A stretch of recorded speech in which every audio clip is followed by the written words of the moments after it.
busy managing all the outreach that High Plains does to all of our counties.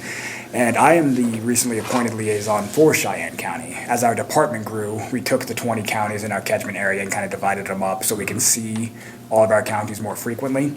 So I've been assigned Cheyenne, so I'm going to be out and about in the community. In December, I think it was, I met with the St. Francis chapter of the Lions Club and gave a presentation to them. And after this meeting today, I have a few more meetings around town, none of which High Plains charges for. These are all completely free, services. If anybody ever wants to have a presentation or do a training, we do mental health first aid, and we recently developed a trauma-informed care training. Mm-hmm. And the mental health first aid training it's an 8-hour day. It's a long day, but it's very comparable to physical health first aid, mm-hmm. in that we're not trying to diagnose anybody or treat anybody. We're just giving some general information about the most common mental disorders and then providing a kind of action plan for how people can have those difficult conversations with friends, family members, coworkers. And that's, again, all free of charge to anybody who would ever want to undergo something like that. And then we do also liaison visits with stakeholders, the hospital, the public health department, law enforcement, and just kind of compare notes about what mental health struggles have you seen in the community and in the county. And then I can talk a little bit about the services that High Plains offers and kind of just talk shop a little bit. And we find those are valuable to see if there's any, kinks in the workflow that we can work out. But so I'll be around. You'll see me around town a couple times a year. And if you ever need anything, feel free to give me a call. Yeah, thank you, James. Mm-hmm. Speaking of kinks in the workflow, as James put it, I do want to make you all aware, and you might be aware of this already. We are unfortunately seeing some persistent challenges in the state hospital system, specifically the psychiatric state mental health hospitals. The one for all of Western Kansas is in Larned. And really this issue has been there for quite some time, but COVID made it a lot worse, where for a while the state hospitals had to reduce their bed capacity to allow some additional distancing between patients, and now of course also major staffing challenges. Everyone in healthcare all over is struggling to recruit and retain qualified staff, and that's mental health care, that's physical health care, that's also affecting the state hospitals. And so what we're seeing is with any reductions in bed capacity at the state hospital, unfortunately that causes very alarming ripple effects through the communities, where now sheriffs and hospitals are coming into contact with clients who are in a mental health crisis and aren't safe to be at home. And it's causing delays where in some cases there's no bed available for them. So they are sometimes forced to wait in critical access hospitals, or in some cases even to be held in jail, which is not appropriate. It's not an appropriate level of care. It's something we at High Plains are very, very concerned about. We have reached out to our legislators and the state administrators of KDADs on multiple occasions, expressing concerns, asking for their help and support in advocating for change and improvements to the state hospital system.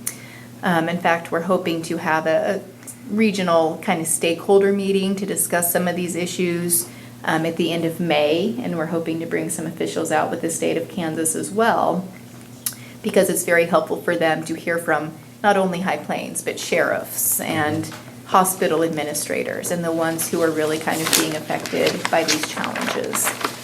So that is something that has been a challenge throughout the past couple of years.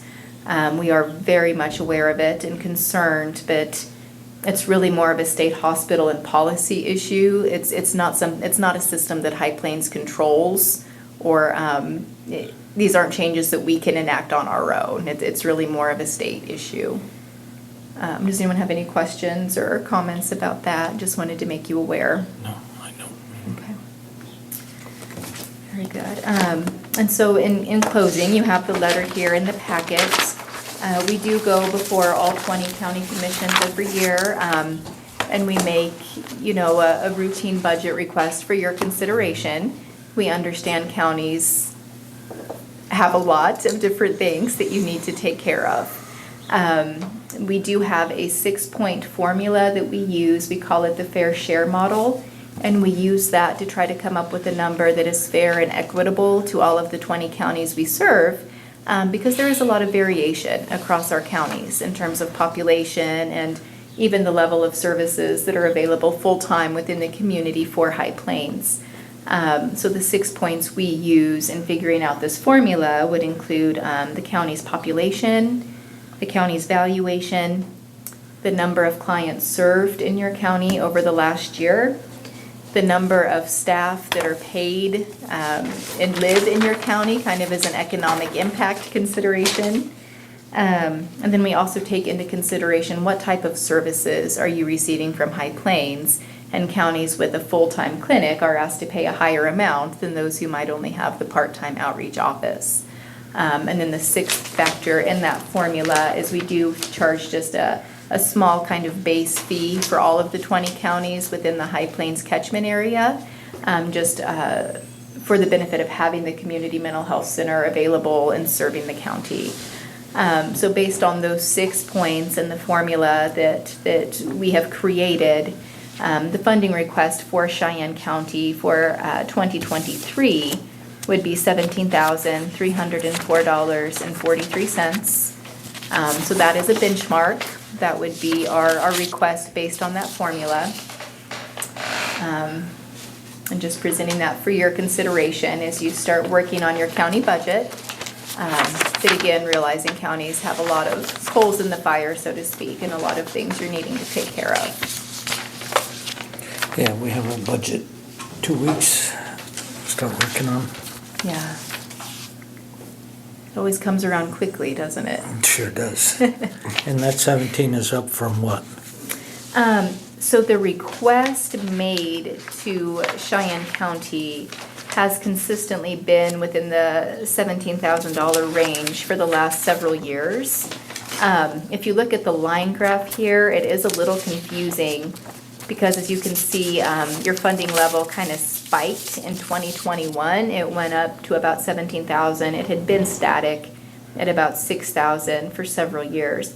The reason for that increase in 2021 was the hospital had received some COVID relief funds, and they decided to allocate a portion of that to High Plains to essentially supplement county funding and be able to meet the full budget request for that particular year.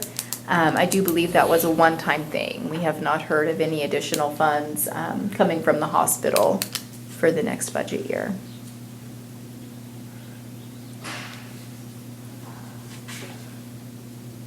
I believe I believe like 2015 to 17, I think the hospital also had contributed some grant funding during that time, but that was a limited time program as well.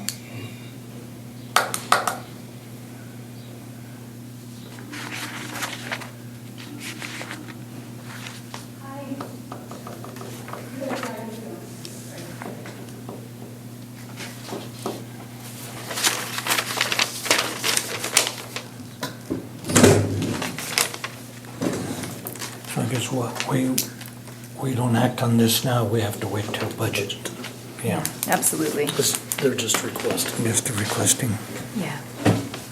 One of the other counties, I forget exactly where I was, I think it was Logan County, when we had a meeting like this, the commissioners there expressed some interest in having like a mental health first aid training, like for like the courthouse, with all the different folks, that you see, and you might run into some who are, experiencing some issues, and that'd be something we'd be happy to do, and of gathering the different offices and having a training like that on site, and would probably be Kaylee and I who would come out to provide something like that. So if that would ever be of interest, just let us know. We'd be happy to come out and talk for a couple hours. Absolutely.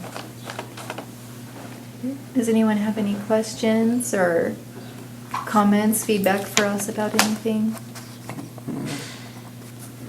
No, it's an important, I know High Plains Mental Health's done a lot over the years. These last couple of years have been rough on a lot of people. Yeah. So we've seen a lot of increased interest. Yeah. And we'd like to help all we can, it's just, they're so, they're tight. Sure. We understand And, that. and I'm sure you're seeing it with the price of fuel and where you travel a lot. No. Yep. That's gotta work on your budget hard. Yep, it's definitely a consideration, which we understand when So gas is you- up there. You made the comment that you hired 35 new people.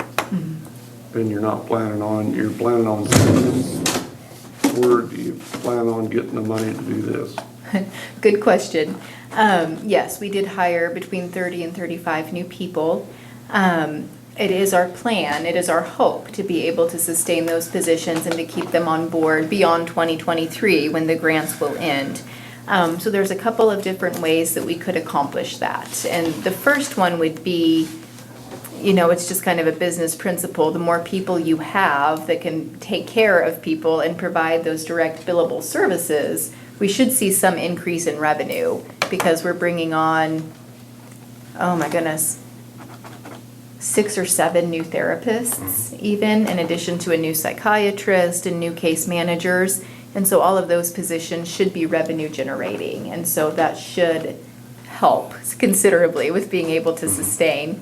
The other thing that's kind of in the works, and there's a lot of details still being ironed out, and it's way above my head and my pay grade, to be honest with you.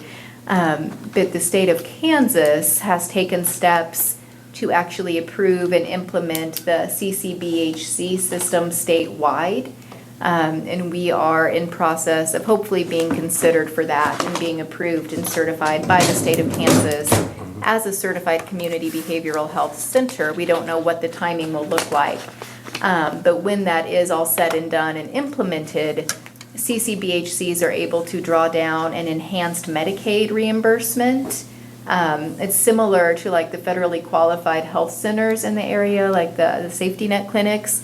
They're able to draw down some enhanced Medicaid funding to help offset some of the actual cost a little bit better. So that is something that we hope that we will be able to implement as well once the state of Kansas has fully implemented that system. So that's what we're looking at for now, but good question.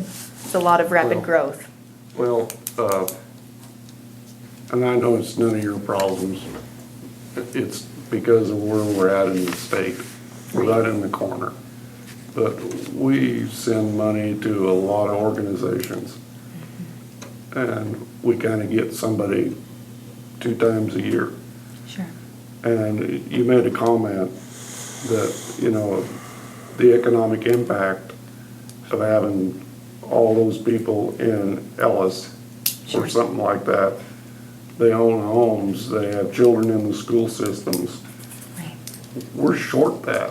I wish there was a way we could have an office here and we had somebody that lived here and had children in the school, and it'd just be easier to budget money for stuff like that. And we never get it. Sure. We get the service, don't get me wrong, we get the service, Right. but it Sure. there's a lot of economic impact for like Ellis or Colby, Right. so we never get. Sure. But yet we still keep taxing people for that. Yeah. It's not your problem, it's where we live. Right. No, I understand the concern and the point as well. Staffing has been a challenge, and we would love to see more candidates coming in from, the more rural northwest part of our catchment area. That's where it seems to be particularly difficult, unfortunately. But understand definitely what you're saying. Yeah, but not saying I don't want to do it, because I know Right. it's Sure. important, but Sure. it'd sure be easier to do it if we. Well, and with some of the grant positions, and again, I'm based in Hayes, Yes. and I don't live in St. Francis, but by adding new staff to even our own department, I mean, neither Kaylee or I are therapists, we're not providing services, but being out in the communities, and because I've been here twice in the past couple of months, of just having the conversation with the community about mental health in general, I think is Just raising it, a yeah. benefit, yeah, and That's it. decreasing some of the stigma and maybe making people more likely to seek out services when they really need it, and that can be beneficial too. It's good to have the conversation. Well, the good part is it helps with your police and helps with your hospitals and Just trying to keep everybody on the same page and Yeah. having those it conversations. impacts quite a few people. Yeah. It's been a difficult few years, and I know budget processes are difficult for county commissions. So we appreciate the opportunity to be here to give you an update, provide our request. If at any point you think of other questions or information you would like from us, don't hesitate to reach out and get in touch. And we would be very happy to visit with you some more or to send you any additional information. Yeah, very much appreciate it. Okay, thank you. Thank you. Hope you all have a good rest of the day. Looks like, I don't know, are we gonna get some rain? Is it possible? It's not really showing any. Thank you for coming out. It's really nice to meet you. Thank you for your time. Appreciate it. Drive safe on the way back. We will, thank you. It would be nice if we could get some rain, wouldn't it? We're supposed to get a chance, but not much, but a chance. Well, that's better than nothing, right? Thank you. Really appreciate your time, Jill. Thank you as well. Nice meeting It's you. getting a lot better. Thank you. And that's the average cost per patient. This is the average cost per hour. Oof. They won't even tell them the deal there. You know what I mean? They might eat, but probably drive the good one. Do we have anything else? I don't think so. Maybe. All right, go for it. No. I'll make a motion, we adjourn then. Second. Motion to adjourn, first and second, all in favor? Aye. Aye. Okay, we shall adjourn. Thanks for the use of your glasses, Scott. Oh,